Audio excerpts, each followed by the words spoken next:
지난 줄거리 거기 이제 프린트물을 좀 보시면 오늘은 오늘 성경 본문 말씀은 요한계시록 1장 12절로 20절의 말씀입니다. 지난주에 요한계시록 1장 1절로 11절까지 했죠. 그래서 오늘은 그 다음 12절로 20절의 말씀을 그렇게 합니다. 먼저 잠깐 거기 성경 본문이 나오죠. 나눠드리는 그 핸드아웃에 보시면 그래서 그래서 거기 보시면 12절부터 20절까지 자, 이제 계시록 1장 11절에 1절에 보면 예수 그리스도의 계시다 이렇게 시작이 되죠. 사실 이제 지난주의 말씀을 잠깐 오버뷰하면 여기 지난주 말씀 배경에 핸드아웃에 보면 1절에 예수 그리스도의 계시다 하고 시작이 되잖아요. 이는 하나님이 그에게 주사 반드시 속히 일어날 일들을 그 종들에게 보이시려고 그 천사를 그 종 요한에게 보냈다. 그래서 알게 하셨다 이렇게 써있죠. 그래서 여기서 예수 그리스도의 계시다라고 시작하는 이유가 있죠. 자, 이 1장 1절에 예수 그리스도의 세계라 그렇게 하고요. 그 다음에 요한계시록 마지막을 한번 볼게요. 22장. 자, 마지막 22장 성경을 보시면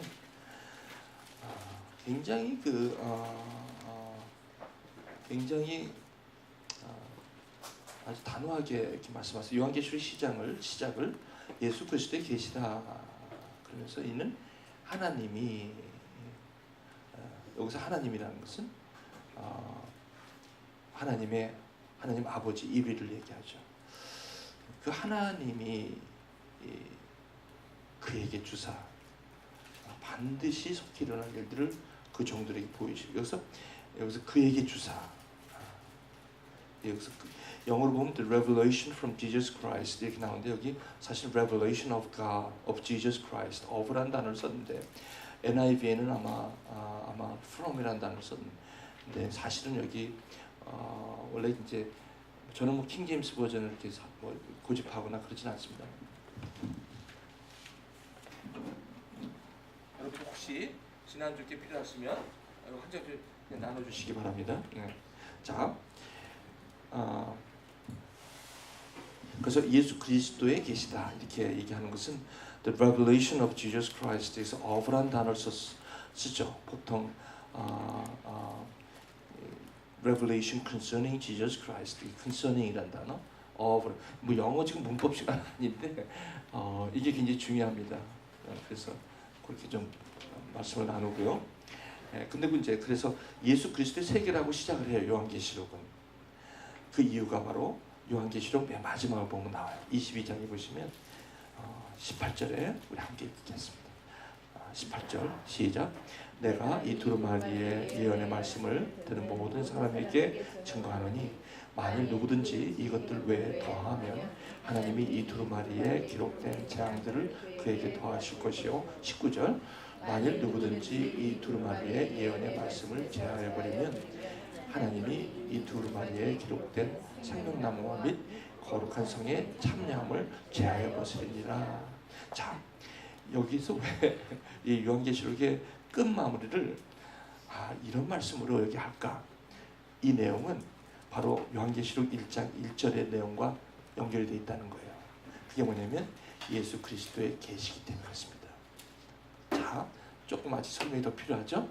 자, 그러면 예수 그리스도의 세계가 어쨌길래 나중에 요한계시록 22장에 더하지 말고 빼지 말라고 하느냐? 그게 바로 이제 제가 우리가 지난주에 이 1장을 할 때 말씀을 좀 나눈 부분이기도 합니다. 자, 여기서 예수 그리스도의 계시라고 한다면 예수 그리스도가 바로 예수가 그리스도 복음의 내용이다. 바로 계시의 주체라는 얘기도 되고요. 또 한 가지는 그 계시를 딜리버리하는 분이었다. 그러니까 이분에 의한 이분에 대한 이런 얘기입니다. 그러니까 이분에 의한 예수 그리스도를 의한 예수 그리스도의 자신의 계시다 이렇게 얘기하는 거죠. 그래서 여기서 of란 단어는 예수 그리스도의 계시라고 한다면 예수 그리스도 자체가 계시고 또 계시의 내용이기도 하지만 또 예수 그리스도는 그 계시를 어떻게 해요? 하나님 아버지로부터 우리에게 전달하시는 그런 부분, 이 두 가지 부분을 여기서 말하고 있다는 사실이 매우 중요합니다. 그것이 1장을 구성하고 있다고 해도 과언이 아닙니다. 그래서 1장 1절부터 11절까지는 계시의 내용입니다. 되셨죠? 그럼 오늘 1장 12절부터 20절은 계시의 전달자인 예수 그리스도 자신에 대한 얘기인데, 다른 말로 얘기하면 13절에 촛대 사이에 어떤 분? 인자로 표현하고 있다는 거예요. 그게 바로 예수 그리스도 자신에 대한 1장 1절부터 11절은 내용이지만 12절부터 20절은 그 예수 그리스도의 세계의 또 한 파트를 인자로서 설명하고 있다는 것이죠. 이해되시죠?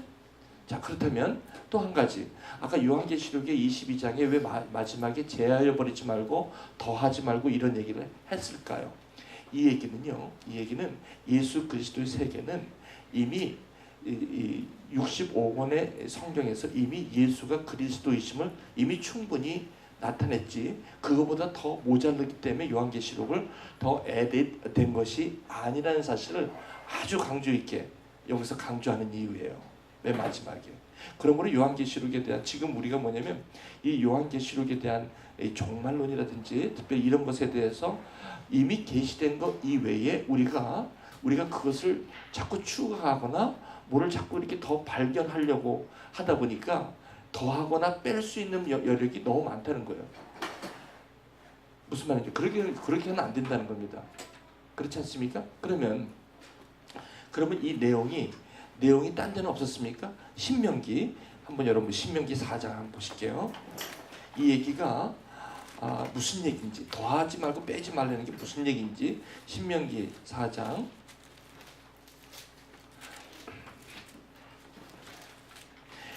4장 2절.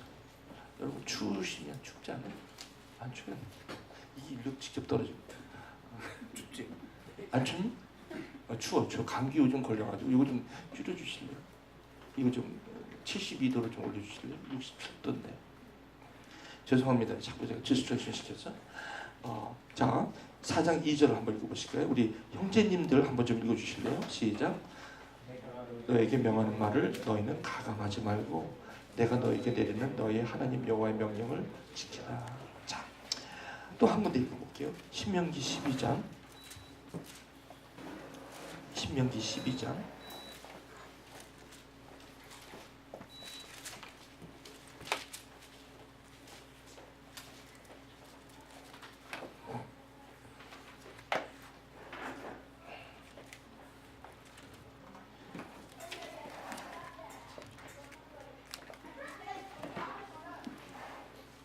자, 신명기 12장 32절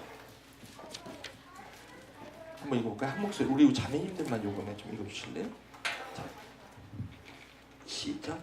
내가 너희에게 명령하는 이 모든 말을 너희는 지켜 행하고 너희 마음에 지키라. 자, 만약에 여기서 그것에 가감하지 마라. 아까 우리 4장 12절에 아까 4장 2절에는 뭐라고 나왔죠? 거기도 뭐라고 나왔죠? 이 신명기는 주님의 말씀에 대한 얘기 아닙니까? 이 말씀을 4장 2절에 가감하지 말라, 그리고 지키라 이런 거죠. 그럼 아까 4장 12장 32절도 내가 너에게 명령하는 이 모든 말을 너희는 지켜 행하고 그것에 뭐 하지 마라? 가감하지 마라. 자, 그렇다면 여기서 가감하지 말라고 했다면 성경은 아마 여기서 끝나야 되지 않을까요? 그죠? 근데 기록을 하지 말라는 게 아니라 이 계시, 하나님이 우리에게 주신 그 예수 그리스도, 그러니까 구약부터 시작된 오실 예수와 오신 예수에 대한 계시는 굉장히 충분하다는 거예요. 그 계시가 거기에 더 이상 어떤 것을 부족해서 하나님께서 요한계시록을 써서 밤모섬에서 요한에게 무엇을 더 첨가하려고 했던 것이 아니라는 사실을 굉장히 주의 깊게 여기서 이야기하고 있다는 것이죠. 그런 것입니다. 자, 그래서 우리 요한계시록을 보시는 우리 입장이 이미 65권 창세기부터 유다서까지 이미 계시된 하나님 예수 그리스도의 계시에 대한 그 자체와 본인 내용과 또 그분으로 예수 그리스도 안에서 계시되어지고 또 기록되어진 모든 것들이 충분하다는 겁니다. 그래서 요한계시록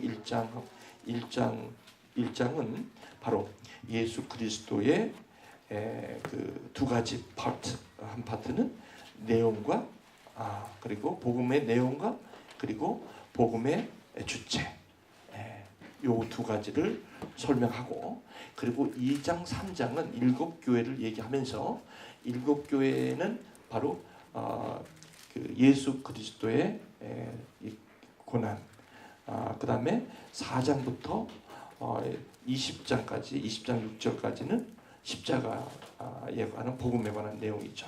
그 다음에 20장 7절부터 소위 말하는 종말론이라고 이렇게 얘기를 하죠. 마지막까지 요 파트에서 굉장히 많은 어려움이 있거나 또 많은 말들이 많은 곳이 바로 요 파트입니다. 그래서 우리가 요번에 지금 말씀드린 이 기준 안에서 요한계시록 20장 7절부터 마지막을 보실 때는 굉장히 건강합니다. 요한계시록, 왜냐하면 이미 요한계시록에서 다루고 있는 것은 이미 성경에서 충분히 다루고 있다는 사실을 저와 여러분들이 꼭 기억해 주시기를 부탁합니다.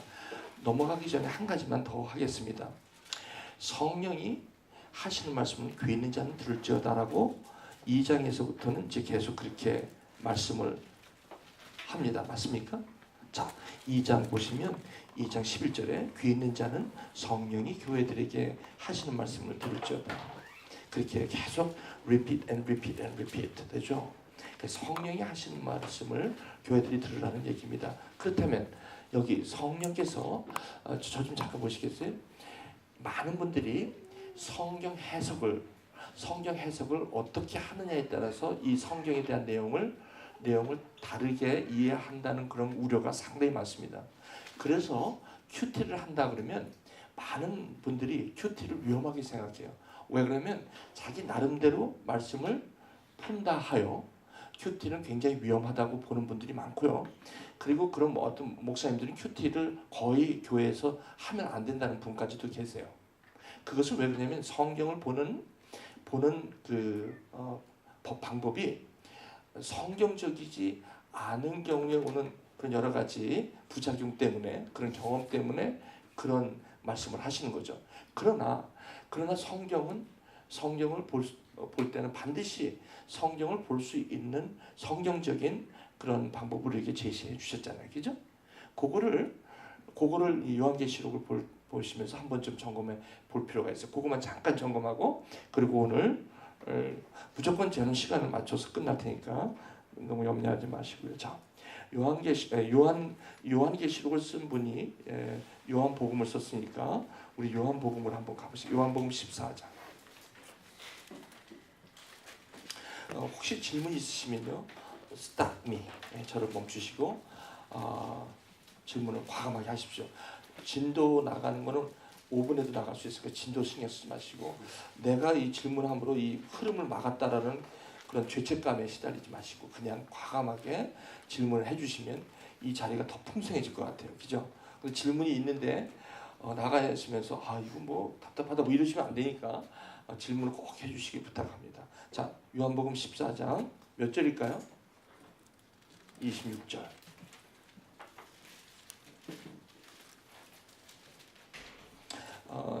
26절에 10절을 빼면 몇 절이죠? 16절을 먼저 보실까요? 자, 한번 우리 이제 저번에 자매님이 읽었으니까 형제님 시작. 내가 아버지께 구하겠으나 다른 보혜사를 너에게 주사 영원토록 너희와 함께 있게 하리니. 자, 그 다음에 그는 뭐라고요? 시작. 그는 진리의 영이니 세상은 능히 그를 받지 못하나니 이는 그를 보지도 못하고 알지도 못함이라. 그러나 너희는 그를 아나니 그는 너희와 함께 거하시며 너희 속에 계시겠습니다. 자, 됐습니다. 여기에 내가 아버지께 구하겠으니, 여기서 내가는 예수님이고요, 아버지는 하나님 아버지고요, 그가 하나님 아버지고요, 또 다른 보혜사를 너에게 주사, 그 그가는 누구죠? 아버지가. 누굴 준다는 거죠? 또 다른 보혜사를 너에게 준다는 거예요. 그럼 또 다른 것은 뭐예요? 지금 이 말씀을 하시는 분이 누구라는 거죠? 이제 다시 한번 해볼게요. 자, 그 16절 괜찮아요. 갑자기 제가 막 이렇게 들이밀어가지고 헷갈릴 수 있어요. 누가 얘기하고 있죠? 예수님이 얘기하고 있죠? 내가 예수가 아버지께 하나님 아버지께 구하겠으니 뭘 구해요? 그가 아버지께서 또 다른 보혜사가 두 개 있습니까? 그럼 그렇죠? 또 다른 보혜사라니까 보혜사는 한 분인데 보혜사는 보혜사인데 또 다른 보혜사가 있다면 보혜사 역할을 하는 분이 두 분이라는 거죠. 그럼 한 분이 누굽니까? 예수고 그 다음에 또 다른 보혜사가 누구죠? 그게 바로 26절 한번 읽겠어요? 자, 26절 시작. 보혜사 곧 아버지께서 내 이름으로 보내실 성령. 자, 됐습니다. 그럼 보혜사라면 뭘 말씀하시죠? 두 글자로? 성령입니다. 그럼 예수께서 또 다른 보혜사를 너에게 주신다는 거죠? 아버지께서? 맞습니까? 그러니까 예수가 보혜사라는 뜻이죠? 맞습니까? 그러면 이 보혜사가 하는 일은 어떤 건지를 한번 보시겠습니다.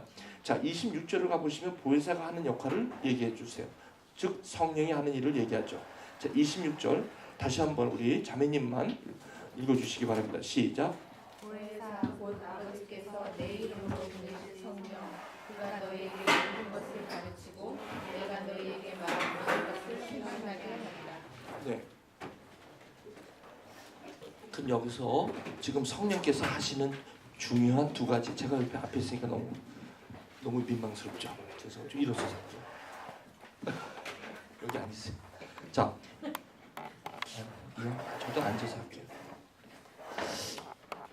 여기 보시면 보혜사 성령이 하는 아주 중요한 두 가지 메인 버브가 있죠. 메인 버브, 그게 무슨 말이냐면 주동사. 성령이 하는 주동사가 뭐죠? 가르치고 또 다른 생각나게. teach and remind. 이 두 가지. 뭐가? 성령께서. 그러면 여기서 중요한 단어가 가르치고 생각나는데 생각나게 하는 건 목적어가 뭐죠? 이 동사를 이끄는 목적어가 뭐죠? 내가 너에게, 여기서 내가는 누구죠? 보혜사인 예수가 너희에게, 너희는 누구죠? 이것을 지금 말을 듣고 있는 제자들이죠?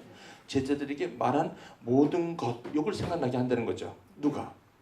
성령. 그렇다면 요한계시록을 이걸 연결하면 예수 그리스도의 계시라고 그러면 그것은 요한계시록의 내용은 누가 생각나게 하실 겁니까? 성령이 하신다는 거예요. 그렇죠? 자, 두 번째. 첫 번째 메인 벌브는 가르치고인데 이 가르치는 것에 대한 목적이 뭔가를 한번 우리 한번 맞춰 보실까요? 자, 뭘까요? 여기서 그가 누구죠? 하나님 아버지께서 너희에게 뭘요? 이건 뭐예요? 이건 예수님께서 가르쳐 주신 겁니까? 네? 이건 뭡니까? 이건 뭘 가르쳐 주시는 겁니까? 저 좀 보세요. 생각나게 하는 것은 배운 겁니까? 아직 배울 겁니까? 그건 생각나게 하는 거예요. 그러면 가르친다는 것은 배운 겁니까? 배울 겁니까? 배울 거라는 거예요. 이게 두 가지. 그러니까 성령께서 하시는 것은 배운 거를 생각나게 하고 또 뭘 해요? 뭘 해요? 배울 건데, 자 보세요. 그럼 이 배울 게 뭔지를 고린도 먼저 가기 전에 여기 이제 다시 16절로 가시면 그러면 또 다른 보혜사가 둘인데 그럼 예수님께서도 보혜사고 성령도 보혜사죠? 쉽게 말하면. 그러면 예수님께서 보혜사라고 하면 예수님께서 하시는 역할과 그리고 성령께서 하신 역할이 같다고 볼 수 있습니까? 보혜사니까? Yes. 근데 뭐가 다를까요? 예수 보혜사와 성령 보혜사와 뭐가 다르죠? 예수님은 같이 있을 뿐이고 성령은 함께. 그래서 진리의 영인데 17절 진리의 영인데 그가 내 속에 계신다는 거예요. 그래서 바로 16장 빨리 열어볼게요. 16장 7절 우리 자매님인가요? 형제님인가? 자매님 한번 읽어보실게요. 시작. 16장 7절 제가 좀 빨라지는데 좀 천천히 할게요. 자, 16장 7절 우리 자매님만 시작. 그러나 내가 너희에게 떠나가니 내가 떠나가는 것이 너희에게 유익이라. 내가 떠나가지 아니하면 보혜사가 너희에게 오시지 아니하리라. 것이요 가면 내가 그를 너희에게 보내리니. 네, 예수님께서 가시는 이유가 그 성령 보혜사가 우리에게 오시기 위한 것이 우리 속에 계시기 위한 거죠. 그래서 영원토록 내가 너희와 함께 있는, 여기서 함께라는 단어죠. 이것은 보혜사 성령께서 하시기 위한 것이고 우리 속에 영원히 계시는 진리의 영. 그래서 17장 아까 그 14장 17절에는 이 보혜사를 뭐라고 얘기했죠? 무슨 영? 진리의 영. 그렇게 말씀해요. 자, 그러면 아까 가르쳐 주신다는 그 부분에 대한 모든 것은 무슨 뜻인가요? 우리 고린도전서 2장으로 한번 가보실게요.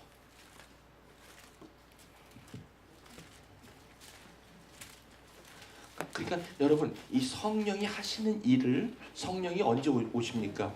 성령은 이미 계시지만 성령이 각 사람에게 임하는 건 언제 임합니까? 사도행전 2장에 오순절날 임하잖아요. 물론 그 전에도 하나님께서 특별한 오피스에게 무슨 오피스? 왕, 선지자, 그 다음에 또 누구죠? 제사장. 이런 사람, 이런 오피스, 이런 오피스들에게는 특별히 사명을 주시기 위해서 이 성령을 보여주시긴 하지만 모든 만민에게 지금 내가 너, 그러니까 만민이라는 것은 우리 각자 한 사람 한 사람에게 들어오시겠다는 거니까, 그렇죠? 그 특별한 사람이 아니라 그래서 이제 이 대제사장이 그 사람이 우리를 이스라엘 백성들을 representing 하는 개념이었잖아요, 그죠? 근데 이제는 뭐야? 이제는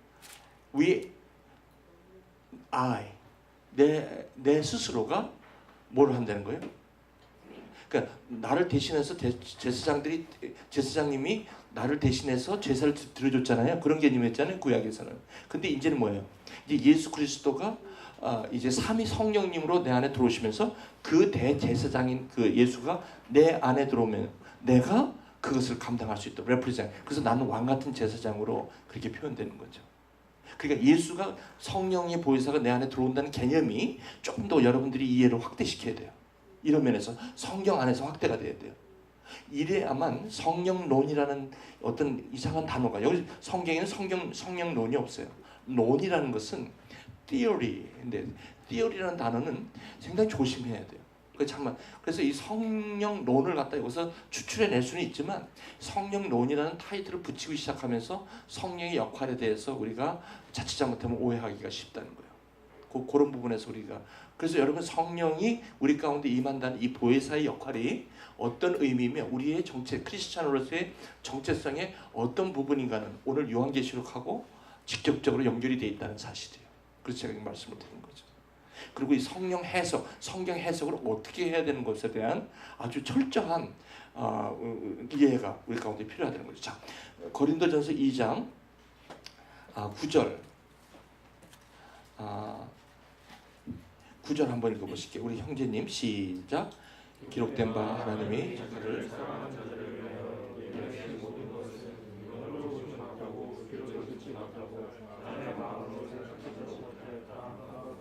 이건 이사야서의 말씀이잖아요. 자, 10절.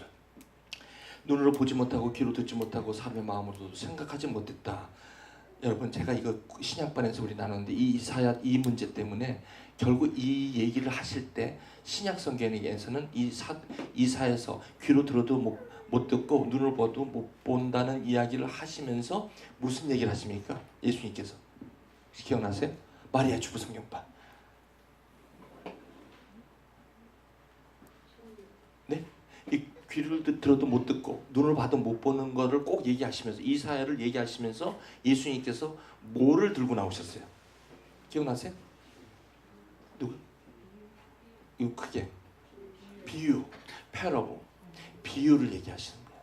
그래서 비유가 이제 거기서 이제 이사야에서 그래서 비유를 왜 제자들이 왜 주님 왜 이렇게 모든 걸 비유로 하십니까? 그래서 그때 이 이사야서를 얘기를 하는 거예요. 예수님께서. 그래서 누가복음은 유별나게 비유가 많이 들어가요. 그죠? 그래서 누가복음에 비유가 많이 들어가는데 어디서 비유를 많이 해요? 사마리아 지역에서. 그게 우리 마리아 주부 성인반에서 한 거예요. 그래서 사마리아 지역에서 왜? 사마리아는 어디죠? 이방인이에요. 그래서 이방인의 전도를 할 때 반드시 비유를 많이 쓰셨다는 거죠. 자, 그래서 2장 10절 오직 하나님이 성령으로 이것을 우리에게 보이셨으니 뭘 보이셨어요? 사랑하는 자들을 예배한 모든 것, 그죠? 하나님이 자기를 사랑하는 자를 위하여 예비한 모든 것. 그거를 여기서 10절에 그 우리에게 보이셨으니 성령은 무슨 것? 여기서 모든 것은 뭘 받죠? 9절에서 하나님이 자기를 사랑하는 자를 위하여 예비하신 모든 것이죠. 그렇죠? 네, 그것인데 그게 뭐죠? 결국 다시 말하면 in other word 하나님의 깊은 것, 그죠?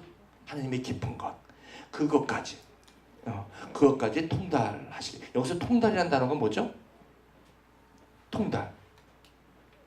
영어로 NIV 갖고 계시면 빨리 좀 누가 좀 읽어요. 뭐죠? search라는 단어죠, 그죠? 그럼 주어는 누구죠? 예? The Spirit. 성령이 설치하는 거죠. 그러니까 이게 성경 해석법입니다. 성령이 내 안에서 설치하는 거예요. 제가 지금 여러분에게 성경을 가르치는 겁니까? 아니요. 여러분들은 제가 성경 공부를 가르친다라고 얘기하시죠, 다.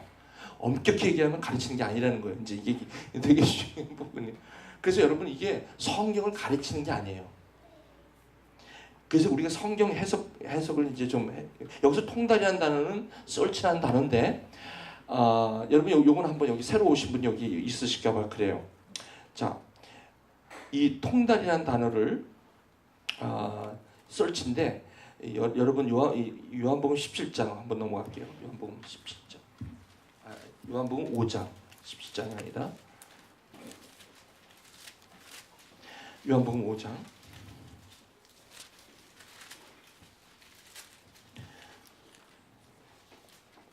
우리 자매님이 읽었습니까? 형제님이 읽었습니까? 자, 제가 그냥 생각나는 대로 할 테니까 그냥 39절, 5장 39절. 자, 형제님 찾으셨습니까? 신약성경 151쪽, 요한복음 5장 39절. 자, 우리 형제님만 시작.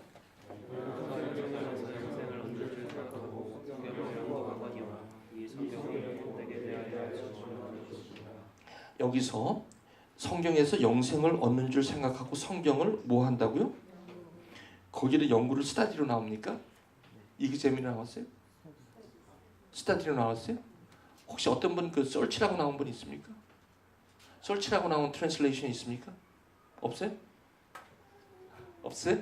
자, 그러면 누가 한 분이 저기 인터넷으로 아이폰을 열어주셔서 킹제임스 버전으로 한번 요걸 한번 찾아주실래요? 영어로? 왜냐면 이 원어는요 search에 가까워요. 이 연구라는 단어를 search를 써요. 왜냐면 킹제임스 버전을 제가 prefer하는 건 아니고 킹제임스 버전이 원어에 좀 가까이 있는 건 사실이에요. 그러나 꼭 그렇다고 해서 킹제임스 버전만이 성경이라고 고집하지는 않습니다. 그런 분들도 많아요. 그건 아니에요. 왜냐면 어차피 성령께서 우리에게 가르쳐 주시는 거니까. 그러나 중요하다 그러면 또 중요할 수도 있겠죠. 요즘 어떤 그 쉬운 성경 같은 걸 많이, 왜냐면 성경이 어렵다고 하니까 쉬운 성경, 우리말 성경 이런 거를 보니까 엄청나게 의미를 달리 해놨더라고요. 그건 너무 위험해. 그런 건 좀 조심해야 될 것 같습니다. 자, 뭐라고 나왔죠? 한번 누가 읽어주실래요? 단어만 얘기해 주세요. search라고 했죠. 그럼 그 search의 주제가 누굽니까? 너희가. 맞습니까? 아까는 스피릿이 search죠. 그럼 여기서는 search의 주제가 누굽니까? 누구예요? you. 그럼 여기서 너희는 누굽니까? 그럼 자, 5장에서 너희는 누굴까요? 네? 어디로 가보면 할까요?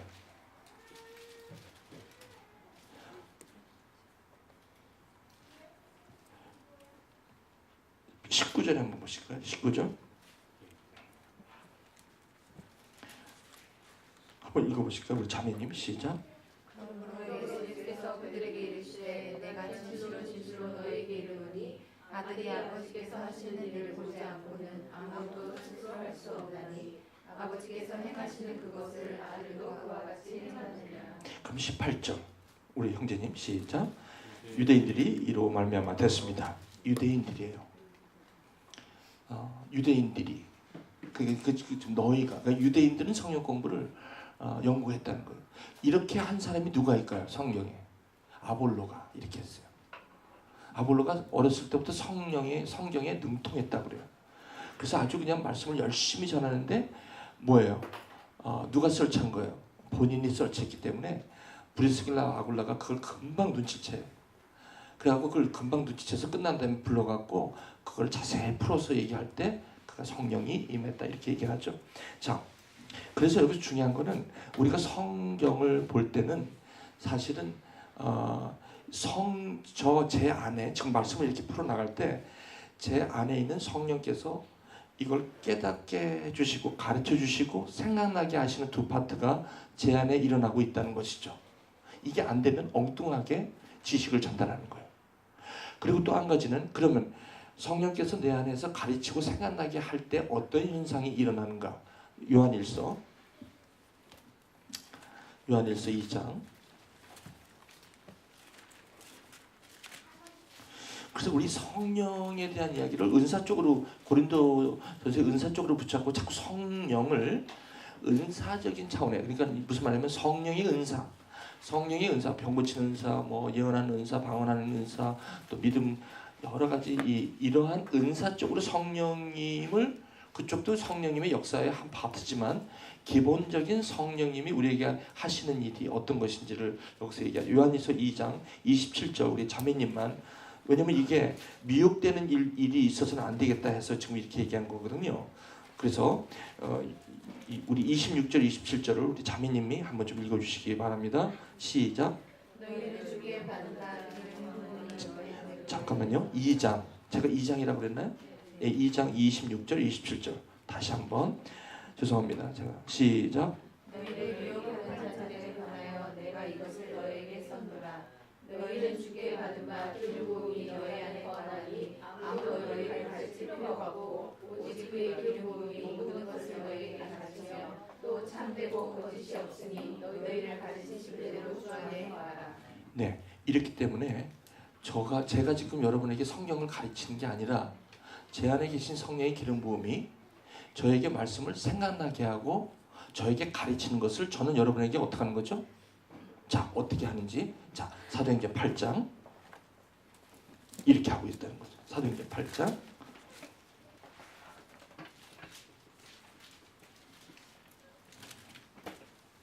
이러다 보니까 요한계시록은 12절하고 20절은 어떻게 하려고 그것만 5분이면 끝나요. 그 인자에 관한 얘기를 제가 잠깐 하고 끝날 테니까 이 부분. 왜냐면 요한계시록을 하게 되면 이렇게 이 앞에 있는 성경을 많이 찾아요. 이게 요한계시록을 보는 하나의 방법일 수도 있어요. 이게 요한계시록을 가지고 그 안에 가서 문자적으로 막 해결하려고 하면 엄청나게 어려울 수가 있죠. 자, 이제 할 거예요. 이것만 이제 끝나고 이제 오늘 그 할 카피로 들어갈게요. 자, 여기 보시면 8장 26절에 주의 사자가 빌립에게 말하는 거예요. 26절. 여러분 저하고 함께 있습니까 지금? 네. 사도행전 8장 26절 함께 있죠. 자, 주의 사자가 빌립에게 자, 남쪽으로 가라. 예루살렘에 가라. 자, 그럼 여기 주의 사자가 누굴까요? 천사인가요? 여기서 사자라는 얘기를 많이 써요. 근데 29절에 보니까 뭐라고 나오죠? 그럼 주의 사자가 결국 뭘까요? 누굴까요? 성령이라고 봐도 문제가 없겠죠? 여기서 사자가 따로 있고 보혜사가 성령이 따로 하지는 않았을 거 아니에요. 아마 성령일 거예요. 여러분 이 성경에서 성경으로 보면 정확해요. 거기에 뭐 다른 게 들어갈 필요가 없어요. 자, 그랬는데 일어나서 보니까 에티오피아 그 네시가 지금 내려가고 예루살렘 왔다가 내려가는 거예요. 27절에 28절에 돌아가는데 수레를 타고 선지자 이사야의 글을 읽고 있었어요. 성령이 빌립더로 가서 봐라. 자, 30절 함께 우리 형제님 읽어주실래요? 시작. 빌립이 달려가서 선지자 이사야의 글을 읽는 것을 듣고 말하되 읽는 것을 깨닫냐. 예, 빌립이 내려가서 선지자 이사야의 글을 읽고 있는 네시에게 읽는 것을 깨닫냐라고 묻습니다. 그랬더니 31절 여기 이제 중요한 단어인데 한번 우리 형제입니까 자매입니까? 네, 시작. 대답하되 지도해 주는 사람이 없으니 어찌 깨달을 수 있느냐고 빌립을 청하여 수레에 올라 같이 앉으라 하니라. 여기서 대답하되 뭐 해주는 사람이 없어요? 이 지도해 준다는 것이 이게 지금 성경을 가르치는 거냐 아니면 이게 지도한다는 게 뭐냐는 거예요. 성령께서 지금 빌립에게 생각나게 하시고 가르쳐 주는 것을 에티오피아 네시에게 얘기하는 건데 근데 그게 목사님 어디 나와요? 네, 좀 내려가 보실게요. 34절 우리 형제님 시작.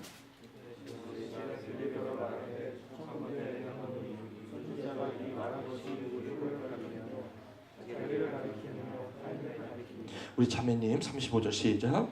빌립이 입을 열어 이 글에서 시작하여 예수를 가르쳐 복음을 전한다. 여기서 이 글에서 시작하여 뭘 얘기하는 거예요? 결국 뭘 얘기하죠? 이 글에서 시작했다는 게 무슨 글입니까? 이 글은 무슨 글이죠? 여기서 이사야서. 자, 이사야서부터 시작하면 시작해서 예수를 전하려면 뭘 해야죠? 성경 얘기하는 거. 자, 여러분이 누가복음 24장. 그래서 이 글로 시작한다는 게 굉장히 중요해요. 맞습니까? 자, 누가복음 24장.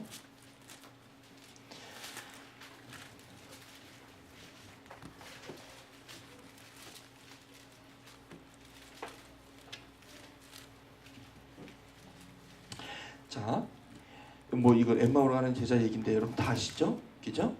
여기 보시니까 둘이 뭐 엠마오로 가는 두 제자가 있는데 24장 제가 볼게요.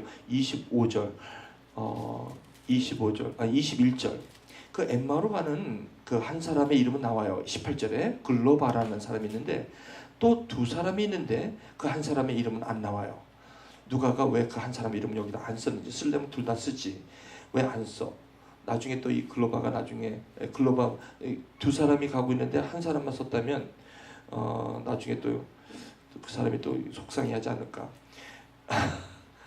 어쨌든 글로바만 나와요. 둘이 나오는데 이 사람들이 가는데 예수님께서 부활하신 몸으로 이분들에게 나타났어요. 야, 왜 그러냐? 너희들 왜 이렇게 근심하며 가냐?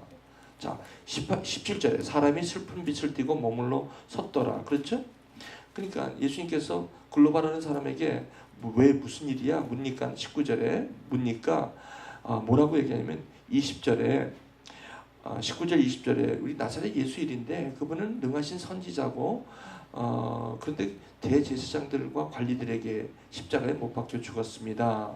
21절 우리는 이 사람이 이스라엘을 속량할 자라고 바랐는데 이 일이 일어난 지가 딱 지금 3일째 되었습니다. 이런 얘기죠. 그런데 22절에 어떤 여인들이 무덤에 안식 후 첫날 갔더니 무덤이 비어있더라고. 그리고 23절에 그 시체는 예수의 시체는 없고 천사들이 나타남만 보았다고 합니다. 24절 예수는 보지 못했다고 합니다. 자, 25절 이 얘기를 듣고 있는 예수께서 자 25절 우리 형제님 한번 읽어주실게요. 시작.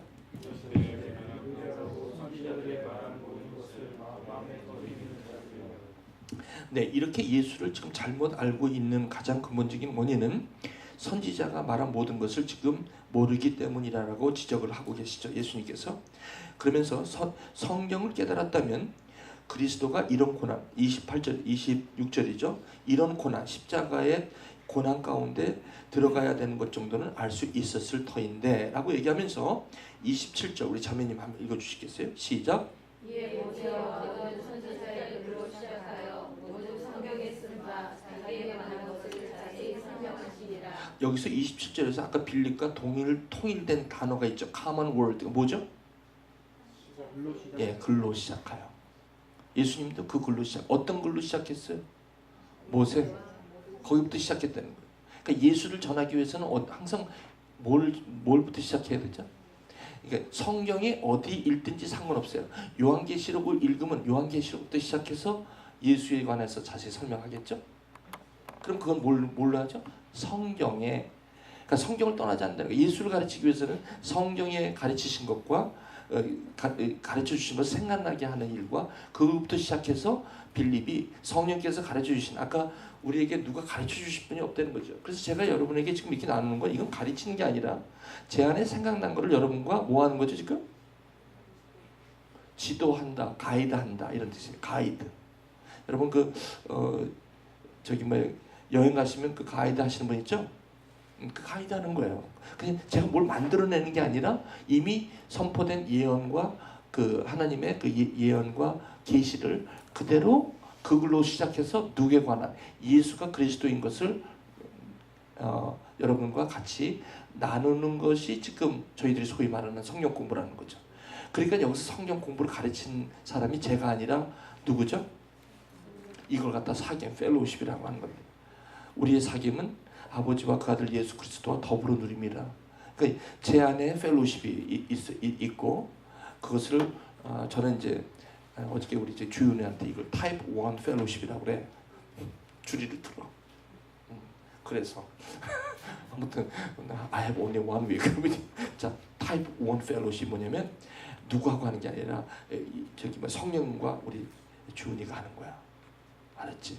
그다음 타입 2 펠로십은 뭐지? 그걸 처치 커뮤니티 공동체라고 하는데 그래서 중요한 타입 1 큐티 자기 나름대로 하고 타입 2 공동체 as community. 이 두 가지가 반드시 이루어져야 돼. 근데 타입 2 community with no type 1 fellowship 그건 굉장히 힘들어. 왜냐면 그것은 아무래도 힘들까. 그러니까 우리 개인이 성령께서 내 안에 있음을 그 성령에 대한 이해를 좀 같이 나누는 적이 있습니다.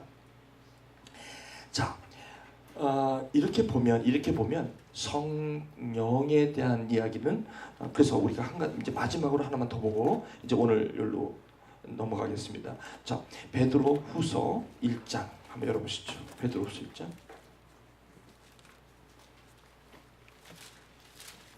그래서 지금 많은 분들이 어떤 분이냐면 성령이라고 하면 참 뜨겁고 성령이라면 뭔가 큰 무슨 일이 팍팍 벌어져야 되고 성령이라고 하면 뭔가 휘떡 넘어가야 되고 뭔가 보여야 되고 환상 가운데 뭔가 만들어져야 되고 이런 분들이 대단히 많습니다 지금.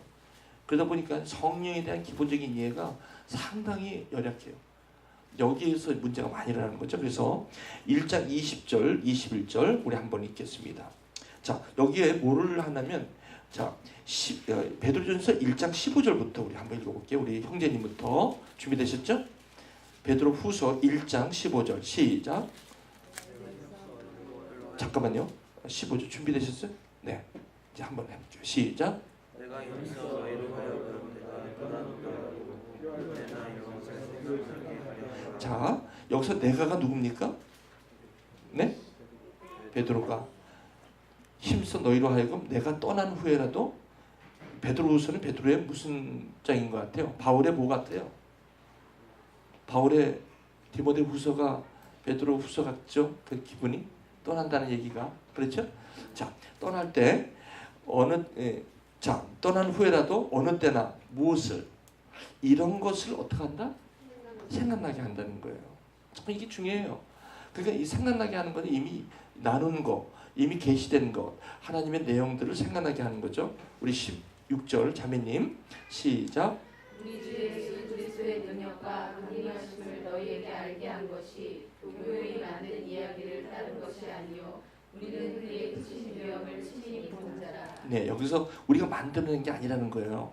그래서 계속해서 성경에 대한 이 계시가 자꾸 이 성령에 의해서 이게 이해되어지고 깨달아지고 생각나게 되어야 되는 이 부분에 있어서 너무나 많은 교회 사람들이 성령의 비추심이 아니라 개인의 지식으로 이걸 접근하려다 보면서 문제가 많이 일어나는 것은 이 성령에 계속적으로 우리에게 되풀이되고 얘기해 주는 것이죠. 이 얘기는 지금 현재 신앙을 생활을 하고 계신 저와 여러분에게도 미혹될 수 있는 거라는 거예요.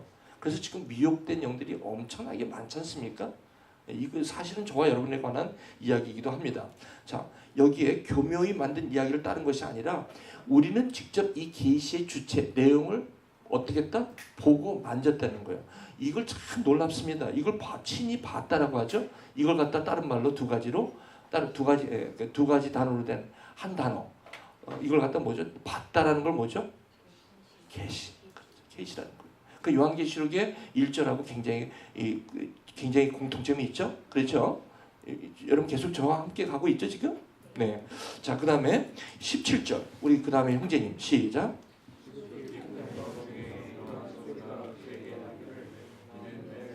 내 아들이요 내 기뻐하는 자라 하실 때 그가 하나님 아버지께 존귀와 영광을 받으셨느냐.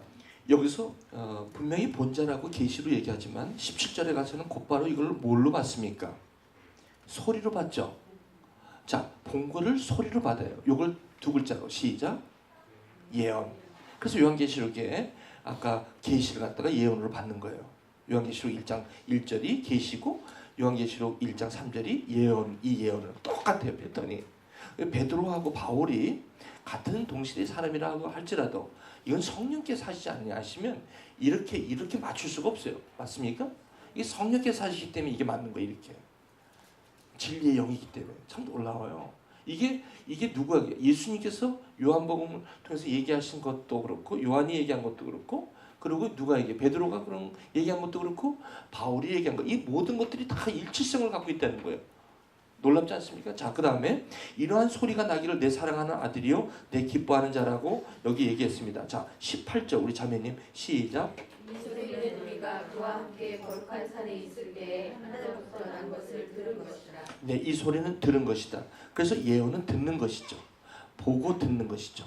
계시와 예언. 자, 그러면서 19절에 결국 이제 본고를 계시를 가지고 이제 19절에 예언으로 받아 넘깁니다. 자, 그 다음 읽어주실래요? 또 19절 시작. 또 우리에게는 더 확실한 예언이 있어 어두운 데를 비추는 등불과 같으니 날이 새어 샛별이 너희 마음에 떠오르기까지 너희가 이것을 주의하는 것이 옳으니라. 그래서 이 들은 것을 결국은 등불과 같아서 어두운 데를 비추는 등불 같다. 이게 요한계시록에 나와요. 오늘 이제 할 거예요. 자, 근데 너희 마음에 떠오르기까지 너희가 이것을 주의하는 것이 옳으다. 이게 뭐냐면 등불이 비춰줄 때만이 이 예언이 깨달아진다는 얘기죠. 그래서 등불이 비춰준다는 얘기가 뭐냐면 이제 바로 이제 20절에 그 얘기를 하는 것입니다. 우리 자매님 20절 시작. 먼저 알 것은 성경의 모든 예언은 사사로이 풀 것이 아니니. 네, 여기서 사사로이 푼다는 것은 무슨 뜻이냐면 우리의 생각대로 prophet's own interpretation of things 이렇게 했어요. 무슨 말이냐면 the prophets of scripture is not by prophet's own interpretation of things.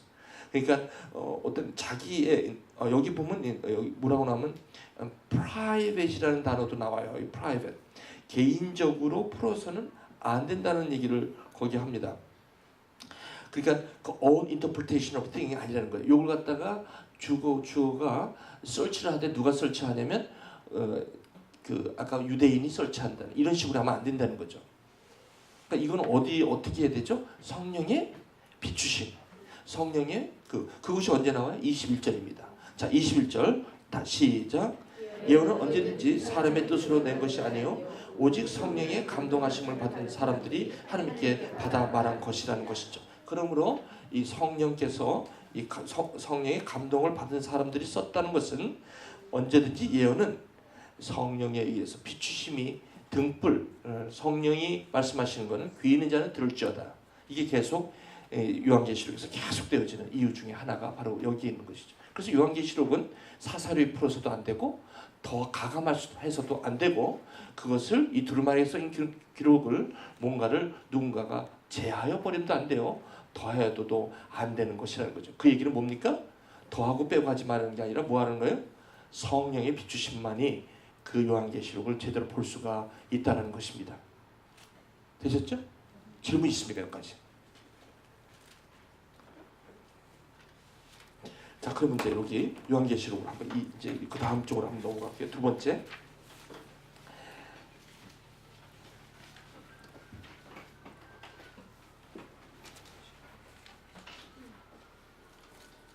그러니까 혹시 여러분 가운데 지금 성경을 보시면서 나는 왜 이렇게 성경을 봐도 목사님 이런 분들이 많아요. 나는 왜 목사님처럼 이게 깨달아지지 않나요? 이런 분이 있어요. 그럼 나는 성령을 안 받았나요? 천만에. 아니 그렇지가 않습니다. 성령을 받는 건 언제 받습니까? 언제 받으십니까 여러분 성령을? 네? 영접하는 자 곧 그 이름 믿는 자에게 하나님의 자녀가 되는데 이때 거듭난다는 것은 영으로 난 건 영이요. 요한복음에서 그렇게 얘기하잖아요.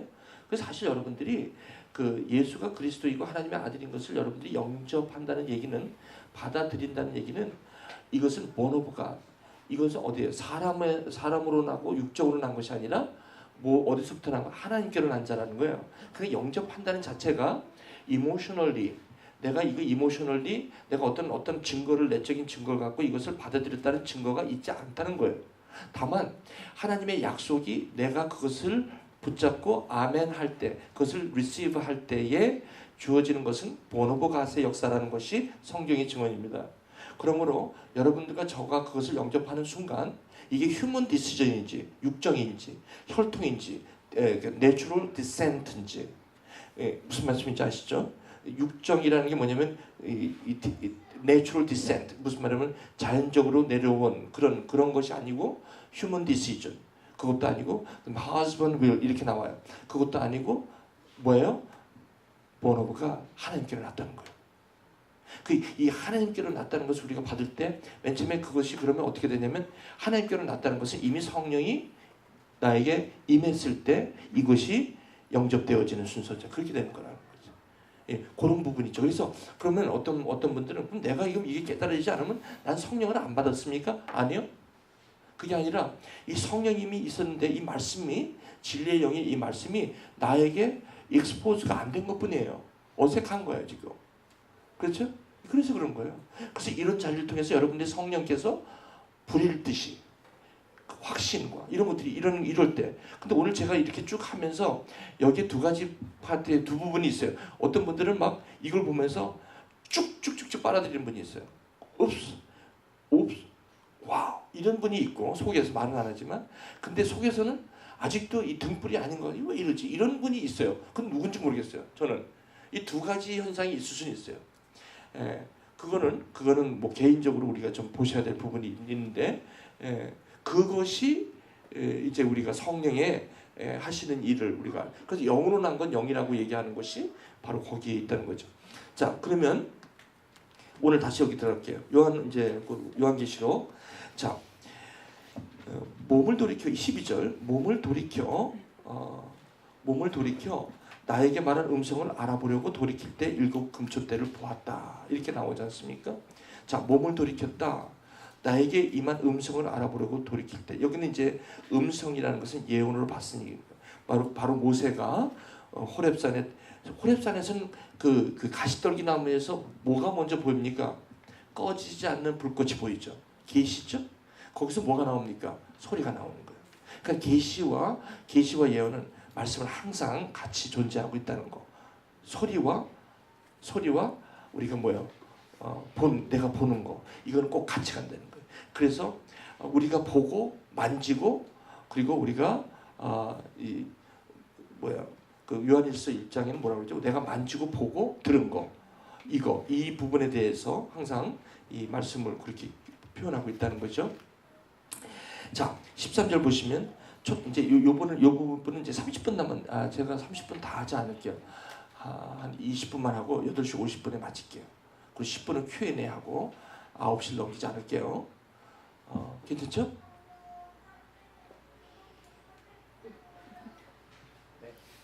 네? 네? 오케이. 접수. 감사합니다. 접수하셨어요. 자, 보실게요. 이제 자, 요거 이제 두 번째 할 때는 아까 말씀하신 거 그러니까 1장 1절에 요걸 다시 기억해 주시기 바랍니다. 예수 그리스도의 계시다 할 때 투 파트라고 그랬죠. 한 파트는 내용과 요거는 예수 그리스도가 누구인가에 관한 얘기죠. 그게 계시의 두 가지 파트죠. 그래서 여기서는 인자라는 부분을 가지고 얘기를 할 것 같습니다. 자, 13절. 촛대 사이 여기 한번 보세요. 그냥 여기 프린트를 보시면 될 것 같아요. 13절. 촛대 사이에 인자 같은 이가 발에 끌리는 옷을 입고 가슴에 금띠를 띠고 여기서 인자라는 단어가 나오는데 여러분 기억나십니까? 사복음서에서 인자에 관한 예수 그리스도를 네 가지로 표현한 것이 사복음서입니다. 왜 복음서는 하나만 있으면 되지 왜 이렇게 네 가지씩 만들어서 헷갈리게 해? 여러분 이게 예수가 그리스도라는 것은요. 성경에서 구약에서 얘기한 네 가지 모습을 복음서에서 다루고 있다는 것이죠. 그러면 이 예수가 인자라고 표현하는 것이 어디냐면 누가복음이에요. 그러면 누가복음은 대상이 누굽니까? 이 신약반에서 우리가 다 한 건데 자 누가복음은 누가 썼죠? 누가가 썼죠? 자 누가는 헬라 사람이에요. 자 헬라 사람인데 그럼 헬라 사람은 누구에게 이 복음을 예수가 그리스도라는 것을 누구에게 썼겠어요? 헬라인이겠어요. 그러니까 누가복음의 독자 대상은 누구예요? 헬라인이에요. 그럼 헬라인이면 이 누가가 이 헬라인이라면 소위 말하면 유대인도 아니요, 로마인도 아니요. 그러면 여기서는 헬라인이라면 그 당시에 사도 바울에게는 첫 번째 이 복음은 부끄러워하지 아니하노니 복음은 구원을 주시는 하나님의 능력이 됩니다. 첫째는 유대인에게요. 또한 헬라인에게로다. 이 헬라인이라는 개념은 유대인과 대조되는 내용으로 그 당시에 헬라인을 썼어요. 왜냐하면 로마 제국과 헬라 제국이 있었기 때문에. 그렇기 때문에 이 헬라인이라고 한다면 이건 이방인에 관한 이야기로 할 수 있어요. 근데 요한복음은 이방인보다 온 세계에 있는 사람들로 대상으로 쓴 거라면 특별히 누가 보면 헬라인. 그래서 이 헬라인에게 쓸 때 예수를 누구라고 얘기하죠? 인자라고 얘기한 거예요. 그래서 여기서 굉장히 중요합니다. 지금 이 부분은. 자, 그걸 이해하신 상태에서 우리 13절을 한번 보시죠. 요한은 음성을 듣고 돌이켜보니 인자 같은 이로 그리스도를 표현합니다. 이 인자라는 단어는 구약 다니엘서 17장 13절 14절에서 다니엘에게 보인 환상의 기원을 두고 있습니다. 자, 한번 그 다음에 읽어보실게요. 우리 형제님 시작. 아직 여기 같이 여기 핸드아웃에 13절이라는 데 있죠. 여기 보시면 핸드아웃에 보면 13절이라는 데 나오죠. 있습니까? 약간 중간에서 하단 쪽에 거기를 읽고 있습니다. 자, 다시 시작할게요. 13절은 아까 우리 진짜 한 절 한 절씩 제가 보는 거예요. 자, 13절.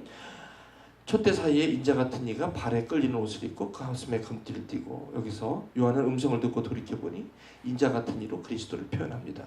이 인자라는 단어는 인자는 영어로 뭐죠? 예? Man of God, Son of Man, Son of Man, Son of Man으로 나오죠. 네. 그러면 인자라는 단어는 구약 다니엘서 7장 13절에서 14절에서 처음으로 다니엘 환상에 기원을 두고 있습니다. 자, 그 다음을 우리 형제님이 좀 읽어주시기 바랍니다. 시작.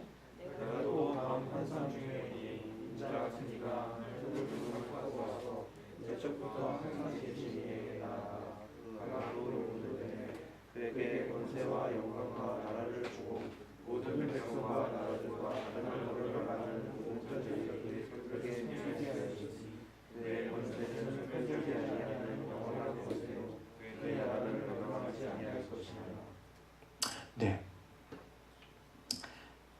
여기서 이 다니엘이 본 환상 가운데 인자 같은 이가 한 구름을 타고 와서 옛적부터 이렇게 시작되잖아요. 자, 인자 같은 이라고 얘기를 해요. 이 인자라는 단어를 씁니다. 예수님께서 복음서에 보시면 누가복음뿐만 아니라 많은 곳에서 본인을 인자라고 소개하는 경우가 아주 한 26번이나 해서 30번이 나와요. 복음서에 보면. 그렇게 예수님께서 자기 자신을 어떻게 얘기하시냐면 인자라고 표현을 굉장히 많이 하세요. 여러분 그거 눈치채십니까? 인자가 온 것은 그죠? 왜 인자라고 했을까요? 저 좀 보세요. 이렇게 고민하시는 것 같아요. 머리를 막 싸도. 그러지 않죠, 여러분. 편하시죠, 마음이 오늘. 머리에 쥐가 나시는 분 이런 분 없으시죠? 네. 편하게 한 건데. 혹시 여기서 질문 있으시면 만사하실 때라든지 또 개인적으로 만사하시는 분에게 또 우리 구약반을 할 거예요. 그때 거기 오서 자세히 또 말씀을 드릴게요. 요거는 요한계시록만 할게요. 자, 여기 보시면 그럼 언제 예수님께서 자기를 인자라고 했냐면 여기 한번 보실게요. 복음서부터 읽어보실게요. 자, 우리 자매님만 여기 우리 핸드아웃에 복음서에서 자, 시작. 복음서에서 예수님께서는 스스로 자신을 인자라고 소개합니다. 십자가에 저주받아 죽으실 때 세례와 성령과 함께 지내실 때 보건 바리새인과 사두개인들과 말씀하실 때면 반드시 자신을 인자로 소개하셨습니다. 자신을 왕같이 자신을 말씀하셨고 또한 너무 평범하게 마치 원수처럼 행동하셨습니다. 이것이 주님이 그리스도를 표현한 두 가지 대표적인 모습이었습니다. 거기까지 본인이 인자라고 하면서 항상 기적을 베푸는 하나님의 아들로서도 하나님으로서도 표현되지만 어떻게 보면 지극히 평범하지도 않은 세리들과 같이 식사하신다는 거나, 그죠? 남들이 볼 때 고운 모양새도 없고 흠모할 만한 것이 아무것도 없는 모습으로 두 가지 모습으로 항상 나타나시죠? 그렇죠? 그래서 이게 굉장히 중요한 인자라는 정체성에서 굉장히 중요한 모습이에요. 자, 계속 좀 읽어주시겠습니까? 이제 형제님 그리스도 시작.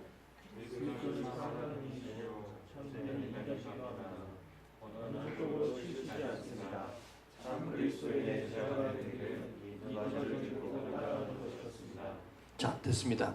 자, 왜 그랬을까요? 왜 이분을 인자라고 이렇게 고집이라는 단어를 뺄게요. 왜 이렇게 강조를 하셨을까요? 왜 인자라는 단어를 여기서 소개할 때는 인자라는 단어는 굉장히 하나님의 아들로서 고고한 하나님의 왕 같은 하나님의 모습도 아들의 모습도 있지만 지극히 종의 모습이죠. 그죠? 그런 모습 두 가지 모습을 갖고 계신 분을 인자라고 표현한다면 인자가 우리에게 주시는 굉장히 중요한 시그니피컨스가 있어요. 이걸 오늘 저와 여러분들이 붙잡자는 거예요. 아멘? 그게 뭘까요? 이제 보세요. 제가 이렇게 2세대 3세대 제자들은 예수님을 만졌고 본 사도들에 의해 배웠던 그리스도를 알고 있었죠. 요한일서 1장 1절에 3절을 근거로 하면요. 우리가 보았고 만졌고 그들을 우리가 들었다. 그들은 예수가 인자라는 사실을 매일 현실 속에서 인정하는 긴박감에 살았고 이 당시에는요. 핍박이 있었잖아요. 그 믿음만을 가지고 살았던 것이죠. 자, 근데 여기 뭐예요? 그들은 예수가 인자라는 사실을 매일의 현실 쪽에서 인정해야 하는 그런 절박함에 살아야 했기 때문에 다른 방도가 없었습니다. 오직 믿음 외에. 교회에 대한 고난으로 인한 연단은 철저하게 냉혹했기 때문입니다. 그러나 우리 현 세대에서 이러한 그리스도의 역사성을 열악함의 문제가 아니라 금욕주의, 그럭저럭 믿는 임기응변식의 종교주의, 도덕주의를 물들어버리는 위험에 처하게 되는데 그래서 소망이 없기도 한데 넘겨보실게요. 그래서 12절 요한은 듣는 것과 보는 것을 통해 그리스도가 인자이심을 확증하고 있는 말씀입니다. 그래서 촛대는 곧 교회를 표현하는 것인데 그리스도는 교회와 연관되어 있음을 말씀하고 있고 그리스도의 환상의 모습은 의복으로 시작됩니다. 자, 인자가 하시는 일로 시작이 됩니다. 그리스도의 모습에 관심을 갖기 시작할 때 우리는 바로 하나님이 그리스도가 하시는 일이 우리에게 말씀하고 있는데 이제 여기에서 13절에는 무슨 얘기를 하냐면 13절 촛대 사이에 인자 같은 일이라고 얘기하면서 곧바로 뭐라고 표현하면 옷을 얘기하면서 가슴에 금띠를 얘기하고 있는 거예요.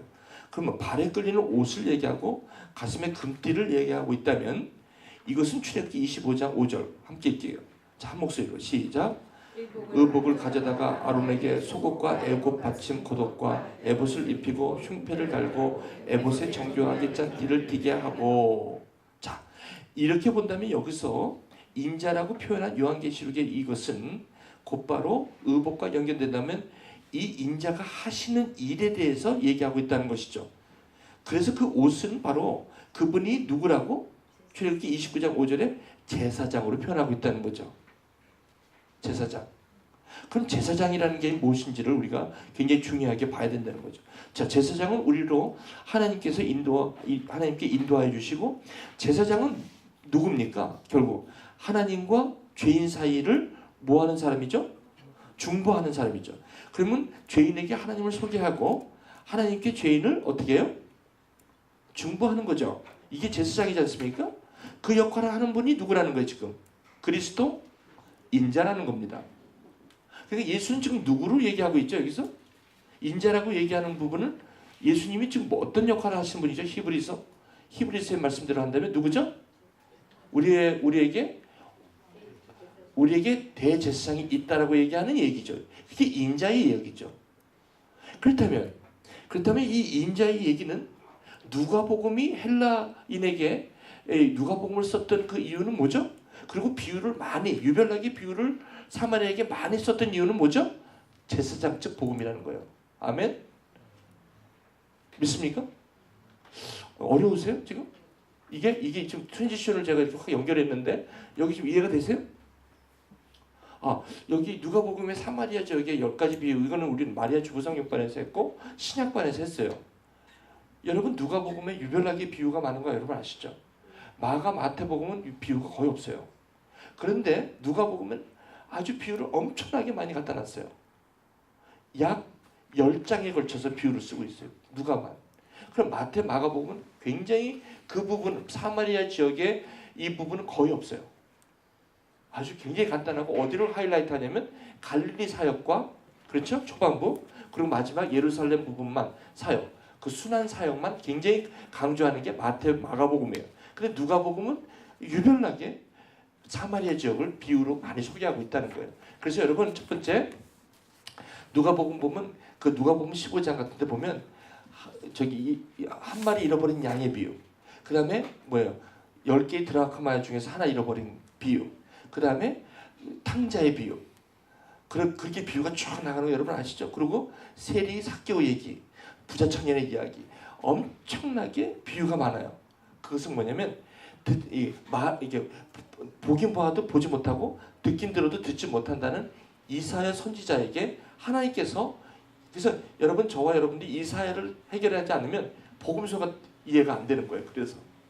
그래서 복음서만 들으면 이게 왜 이런 얘기를 비유로 말씀하시는지 이게 전혀 얘기가 안 되는 거예요. 그런 부분에서 이 부분을, 인자라는 부분을 그렇게 보시면 된다는 거죠. 그래서 여기 이제 제가 어디를 보냐면 이제 14 아까 거기 출애굽기 25절에 봤으니까 거기 바로 밑에를 보실게요. 인자는 곧 제사장으로 말씀하고 있습니다. 제사장은 우리로 하나님에게 인도하여 주신다. 또한 우리에게 하나님을 소개시켜 주시죠. 그래서 하나님과 인간관계를 어떻게 해요? 화목. 그럼 예수께서 인자라는 것은 제사장, 대제사장인데, 즉 뭐죠? 무슨 제물? 화목 제물. 또 한 가지 무슨 제물? 속죄 제물. 아멘. 이 두 가지라는 거예요. 이게 인자의 정체성이라는 것이죠. 되셨죠? 그래서 제사장이 속죄일에 한 번 들어갈 때 화목제와 무슨 제를 드리죠? 속죄제 두 개를 꼭 드려요. 이게 굉장히 중요한 얘기입니다. 이게 속죄일에는 항상 그렇게 드려요. 그래서 속죄제를 드릴 때는 꼭 아사헬이라는 양을 하나를 잡죠. 거기다가 보내서 죽게 하게, 광야에서 죽게 하는 거예요. 거기 모든 죄를 다 보내는 거죠. 그런 거예요. 그리고 피를 가지고 하나는 제단에 들어가고, 이 두 가지가 필요한 거예요. 여기 하나는 속죄제고 하나는 화목제는 거예요. 되셨죠? 자, 그 다음에 그 나중에 구약반 할 때 레위기에서도 한번 할게요. 자, 그 다음에 그래서 우리가 이제 제사장, 우리가 제사장이 필요한 이유는 우리가 하나님이 필요할 때, 더 나아지고 싶을 때, 또 우리의 삶이 엉망이 되었을 때 다시 제사장의 중보는 반드시 용서라는 은혜를 가져오게 됩니다. 자, 그건 그렇고요. 14절. 그래서 13절은 굉장히 중요한 부분입니다. 인자에 대한 역할과 정체성을 얘기하고 있는 거예요. 그게 그리스도의 계시에 대한 정체성이죠. 그죠? 되셨죠? 자, 이렇게 본다면 요한계시록은 지금 무슨 내용이죠? 예, 복음서의 내용이요? 또 무슨 내용이죠? 예, 그런 내용이에요. 그러니까 성경을 떠나갈 수가 없어요. 성경을 넘어갈 수가 없습니다. 그렇죠? 그래서 아까 이글로 시작하여 예수에 관해서 자세히 설명하는 게 무리가 아니에요. 그러면 모든 성경은 항상 어떻게 되죠? 성경대로 하면 그 글부터 시작해서, 우리는 어디부터 시작하죠? 오늘 우리 요한계시록부터 시작해서 거꾸로 예수를 전하는 그런 시간이죠. 이 시간. 그것이 빌립도 그랬고 예수님도 그랬고 또 누가도 그랬을까요? 누가도 그랬고. 내가 이것을 쓰는 것은 많은 사람이 붓을 두고 썼지만 뭐예요? 나도 근원부터, 굉장히 중요하죠? 근원부터 내가 쓰기 시작했다라고 하는 것이 그 얘기죠. 자, 14절. 그 다음에 이제 그의 머리와 털의 희기가 흰 양털 같고 눈 같으며 그의 눈은 불꽃 같다. 그리스도의 머리의 눈은, 자, 우리 한번 읽어보시겠습니다. 우리 형제님, 자매님 14절 그 밑에 여러분 아시죠? 여기 핸드아웃 14절 읽어보실게요. 시작. 그리스도의 머리와 눈은 눈의 성품을 나타냅니다. 순결하고 정결한 제사장으로 표현하고 있습니다. 자, 이것이 이사야서 1장 18절이 연결되죠. 한번 읽어보시겠습니다. 자매님 계속해서 시작. 여호와께서 말씀하시되 오라 우리가 서로 변론하자. 너희의 죄가 주먹 같을지라도 눈과 같이 이겨질 것이요. 예, 이 머리와 털의 희기가 흰 양털 같다. 그죠? 이것은 어떤 불입니까? 그 눈은 불꽃 같고 제사장의 역할이죠. 뭐를 하는 거예요? 죄사함. 아멘? 그 얘기예요. 그렇지 않습니까? 그러니까 이게 무슨 말이냐면 이걸 갖다가 그런 그 성경적인 그게 없다면 이걸 어떻게 볼까요? 왜 털을 썼어? 왜 희기를 그렇게 희기해? 왜 눈이 나와? 불꽃이 나와? 이게 해석할 방법이 없는 거예요. 그렇잖아요? 너무 중요해요. 그래서 요한계시록은 처음과 나중일 필요가 있어요. 그렇죠? 처음과 나중은 뭐죠? 그 가운데는 뭐가 있어요? 왜 예수님께서 나는 알파와 오메가고 처음과 나중이라고 그랬겠죠? 그럼 처음과 나중 중간에는 뭐가 있죠? 왜 중간은 없어? 왜 중간은 없죠? 왜 괜히 쓸데없는 거 갖고 시비 거냐고요? 아니, 그냥 넘어갈게요. 한번 생각해 보시는 거예요. 근데 이 얘기도 처음에 요한계시록 1장 처음에 나는 뭐라고 나오죠? 요한일서 뭐라고 나왔죠? 아까 1장에 뭐라고 나오세요? 1장 8절에 나는 알파와 오메가다. 그렇죠? 근데 22장에는 뭐라고 나오죠? 13절에 나는 알파와 오메가에 또요? 뭐예요? 한번 읽어보실게요. 22장 13절 우리 형제님 찾아보실까요? 22장 13절. 자 이제 10분 남았어요. 제가 이제 마무리할게요. 자 시작. 알파와 오메가요? 처음과 나중이에요. 그 다음에 시작과 끝이다. 자, 완전하신 하나님이 계시하셨고 그것을 완성하셨다는 개념이죠. 이것이 계시에 대한 어떤 나열의 문제가 아니라 이미 그것을 계시하셨고 그것을 완성하셨다는 의미죠. 아멘. 그러므로 이게 마태복음 5장에 뭐라 그래요?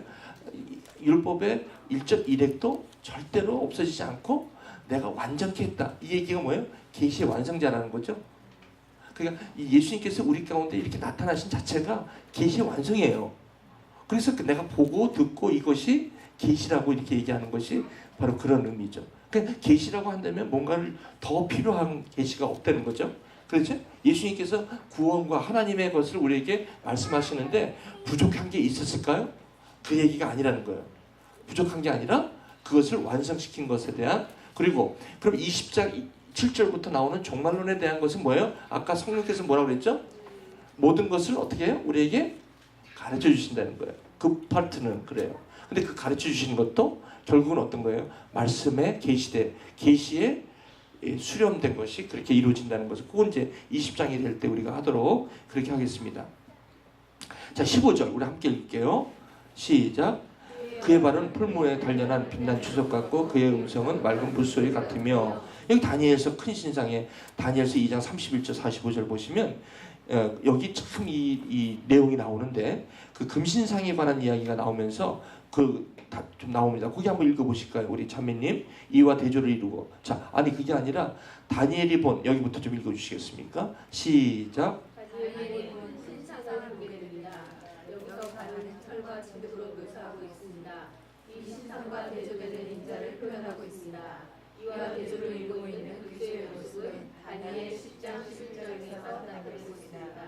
그리스도는 느부갓네살 살품에 나오는 별한 빛깔과 대조를 이루는 인자와 같은 이름을 나타내고 있습니다. 네, 그 다니엘서 10장, 11장 거기 보시면 자세히 나와 있죠. 자, 지금 시간이 10분 남았어요. 그래서 조금 그냥 나갈게요. 또한 계속 읽어주실래요? 시작. 또한 그리스도는 말씀으로 묘사합니다. 요한복음 1장 1절에서 말씀은 그 말씀은 예언에서 듣게 하시고 알아가게 하십니다. 이 말씀은 그리스도의 입에서 나오는 말씀입니다. 여기서요 다니엘서에서 지금 철과 진흙으로 그 상을 얘기하고 있는데 이 철과 진흙이 아니라 바로 뭡니까? 단련한 빛난 주석이라고 발을 표현하고 있어요. 근데 이 여기는 이 발 여기서 느부갓네살이 얘기하는 큰 신상의 발은 철과 진흙으로 묘사하면서 그리스도가 인자로서 이 철과 진흙이 아닌 것을 대조적으로 표현하고 있다는 사실이죠. 이해되세요? 지금 여기 이 파트? 그렇죠? 그러면서 예수 그리스도를 다니엘은 철과 진흙으로 그 큰 신상을 얘기할 때 그것이 아니라 빛난 단련된 빛난 주석 같다고 그리스도 인자를 표현하고 있다는 거예요. 그 부분. 그 다음에 그리스도 이것은 그리스도의 말씀을 우리 말씀으로 묘사하고 있다는 겁니다. 여기 인자 같으니 그래서 이 말씀은 특별히 물이라는 단어는요. 물과 성령으로 거듭나야만 하나님의 나라를 볼 수 있다라고 할 때 물을 물세례로 이렇게 자꾸 이렇게 보시는 분이 있는데 요한복음 몇 장? 요한복음 3장에서 그 물이 뭐죠? 예, 그 말씀입니다. 그래서 물은 또 이거 또 여러분 그 성경에 그 뭐야 유튜브라든지 이런 데 보면요 여러 가지 해석들이 많이 나와요. 여러분 한번 들어보세요. 근데 제가 볼 때는 상당히 위험해요. 상당히 위험해요. 물을 갖다가 이상하게 푸는데, 여러분 여러분 홍해를 물로 막 홍해가 물로 여러분 심판하는 거, 그런 물, 샘물과 같은 요한복음 4장. 그 다음에 뭐예요? 이런 부분들에 대해서 성경에서 그것이 성경으로 해석이 돼야 된다는 거예요. 잊지 말아주시기 바랍니다. 자, 그 다음에 16절. 자, 우리 형제님 한번 읽어주실래요? 시작.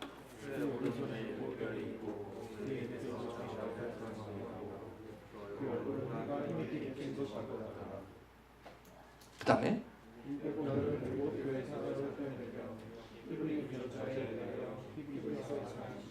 자, 히브리서 4장 12절.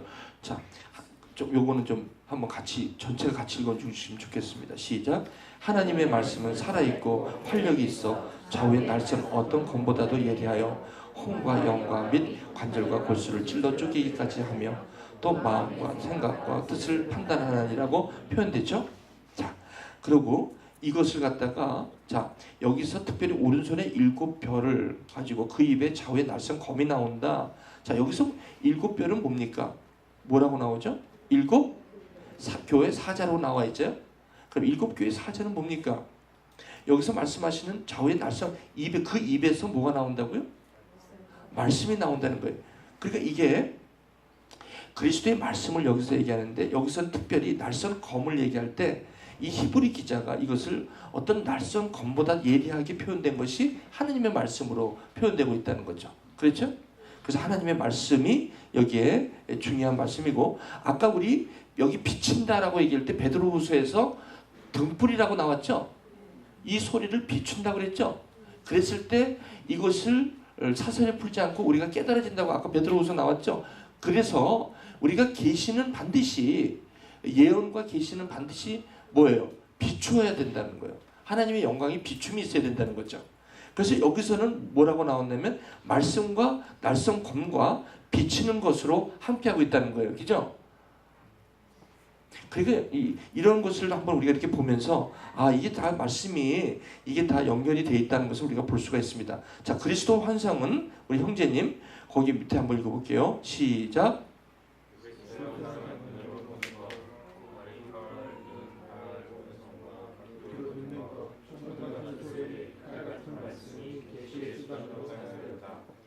이미 계시는 우리의 믿음과 신앙을 우리의 한계에서 벗어나도록 도와줍니다. 우리의 영적 시야를 넓혀줌으로 하나님의 깊은 것이라도 통달하는 축복된 경험을 하게 합니다. 요한은 밤모섬에서 자기 교회 공동체로부터 단절되었고 오순절 이후에 있었던 그리스도의 영광이 빛바랜 것처럼 보일 때였습니다. 그때 보이는 환상은 밤모섬 죄인이 보는 그리스도가 아니었습니다. 이것이 환상의 능력이었다는 것입니다. 요한은 환상 속에 보이는 그리스도는 현실 속에 초라한 그리스도를 침체하지 않도록 만들어줍니다. 하나님의 말씀의 검의 위력이 이게 정말 죄송합니다. 그 타이포 로마의 죽음의 위험에 담당하도록 용기를 봅니다. 이게 위력이 로마의 죽음의 위협에 당당하게 용기를 봅니다. 이게 무슨 말이냐면 지금 하나님의 말씀이 그 밤모섬에 있었던 요한의 그 모습을 그렇게 상황적으로 보면 마치 인자의 그 마지막 부분 주님의 또 다른 파트가 뭐죠? 마치 초라한 그런 모습이잖아요. 그렇지만 결코 이 환상은 이 말씀은 결코 그 현실에서의 본인의 모습으로만 끝나지 않게 하는 이 말씀의 능력이 있다는 사실입니다. 그래서 이 환상은 우리 한번 마지막 읽고 끝나겠습니다. 자, 시작. 이 환상 비전은 불행한 현실을 확신의 현실로 만들어줍니다. 환상 비전 속에서 현실을 바라보게 합니다. 이것이 이 요한계시록은 우리 믿는 자로 하여금 그리스도의 능력을 따라가게 하며 그 능력이 우리 현실 속에서의 힘이 되게 하시고 주님의 인자 되심, 즉 제사장 되심의 사명을 능히 감당하도록 우리의 삶을 받쳐주시고 경고하게 하는 실제적이고 그리스도의 능력을 깨닫습니다. 실제적인 그리스도의 능력임을 깨닫습니다. 거기 실제적인 여기 고쳐주시고요. 그래서 이제 마칩니다. 이것이 무슨 이런 기록된 것은 저와 여러분에게 인내와 소망을 주고 안위를 주고 소망을 준다는데 결국 여기서 우리가 한 가지 얻을 수 있는 것이 예수 그리스도의 계시 가운데 있다면 뭐가 되겠습니까?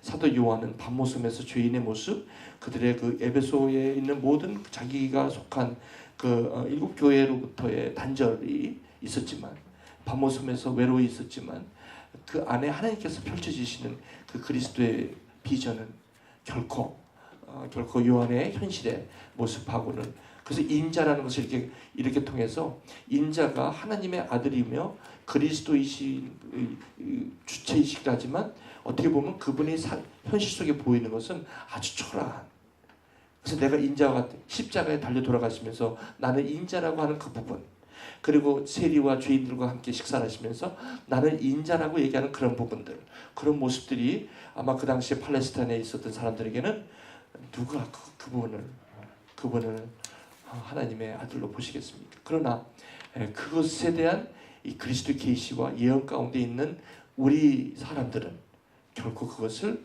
그렇게 보지 않는다는 거예요. 적용. 오늘 저와 여러분들이 삶 속에서 참 비참할 수가 있어요. 어떨 때는 현실 상황 속에서 이렇게 단절되고 이렇게 핍박이 되고 어떻게 보면 내가 어떤 상황 속에서 내가 너무 눌려 있고 이럴 때 우리는 자칫 어떨 때냐면 예수님의 인자의 한 파트를 잃어버릴 때가 있어요.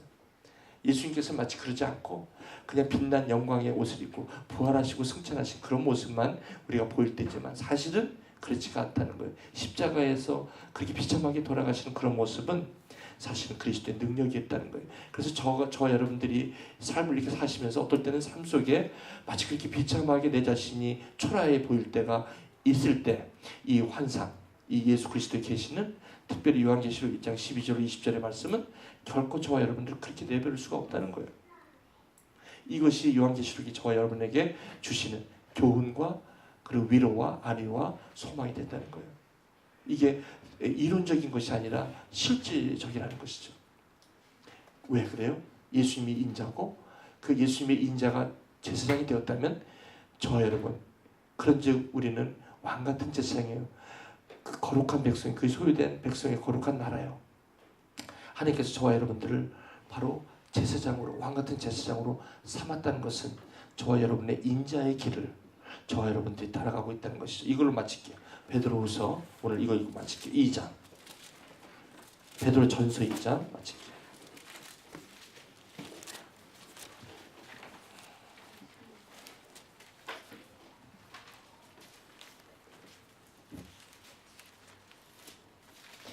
베드로서 2장 3절부터 우리 전체 읽고 오늘 마치도록 하겠습니다. 요거 9절까지 읽고 10절까지 읽고 마치겠습니다. 시작. 보았으면 그리하라. 사람에게는 버림바가 되었으나 하나님께는 택하심을 입은 보배로운 산돌이신 예수께 나아가 너희도 산돌같이 신령한 집으로 세워지고 예수 그리스도로 말미암아 하나님이 기쁘게 받으실 신령한 제사를 드릴 거룩한 제사장이 될지니라. 성경에 기록되었을 때 보라 내가 택한 보배로운 모퉁이 돌을 시온에 두었노니 그는 믿는 자는 부끄러움을 당하지 아니하리라 하셨으니 그러므로 믿는 너에게 보배이나 믿지 아니하는 자에게는 건축자들이 버린 그 돌의 모퉁이 너의 머리돌이 되고 또한 부딪히는 돌과 걸려 넘어지게 하는 바위가 되었다 하였느니라. 그들의 말씀을 순종하지 아니함으로 넘어지나니 이는 그들을 이렇게 정하신 것이라.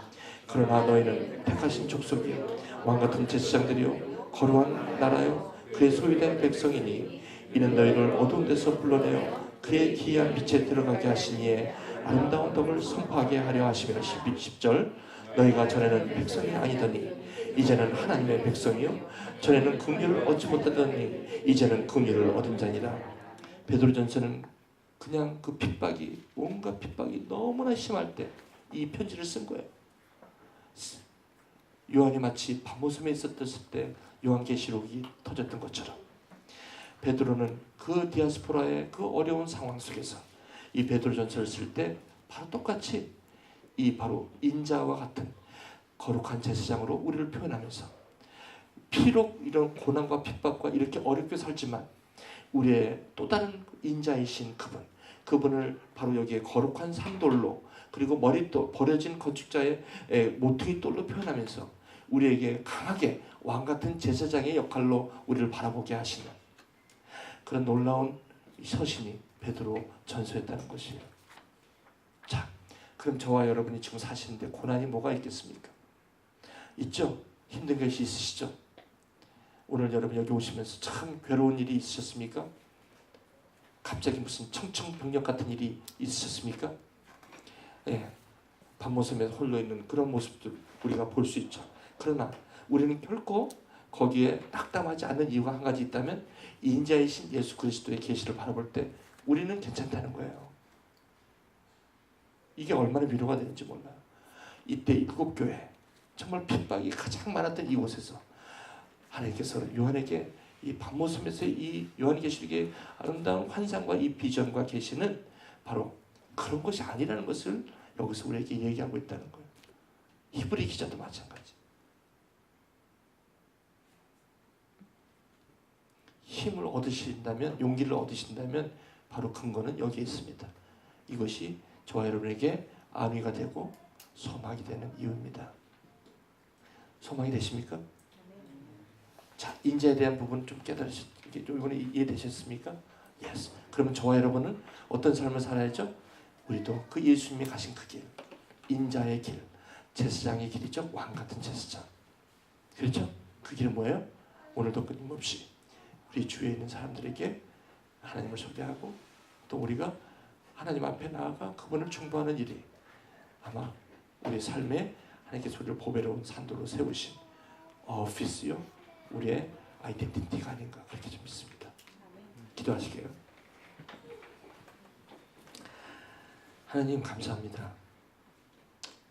요한계시록을 지금 보면서 정말 주님께서 우리 각자를 보배롭게 질그릇 같은데 보기에는 정말 고운 모양도 없고 정말 제가 볼 때 저는 너무나도 못났고 이렇게 갖고 될까 할 정도가 있지만 그렇게 저를 무시할 수 없는 이유가 있다면 제 안에 보배를 가졌다는 것입니다. 그것이 인자 예수 그리스도를 가졌다는 것입니다. 그래서 제가 저를 무시할 수 없어요. 왜냐하면 하나님께서 저에게 이제는 건축자의 버린 돌이 모퉁이 돌이 되었다고 하셨으니까요. 그리고 거룩한 제사장이 되었다고 하시니까 비록 세상이 나를 비록 이 patmos의 나의 모습인 것 같아도 결코 그렇게 볼 수 없는 것은 바로 오늘 여기서 말씀하시는 하나님의 저희들에 대한 분명한 확신 때문입니다. 주님 오늘 이 확신을 갖고 갑니다. 아버지 우리 삶의 현장에서 이 말씀이 서로 리마인드 생각나게 해주시고 비춰주시고 그리고 가르쳐주시는 성령의 충만함을 받는 우리 모두가 되게 하여 주옵소서. 감사하며 예수님의 이름으로 기도합나이다. 아멘. 예, 여기까지 할게요.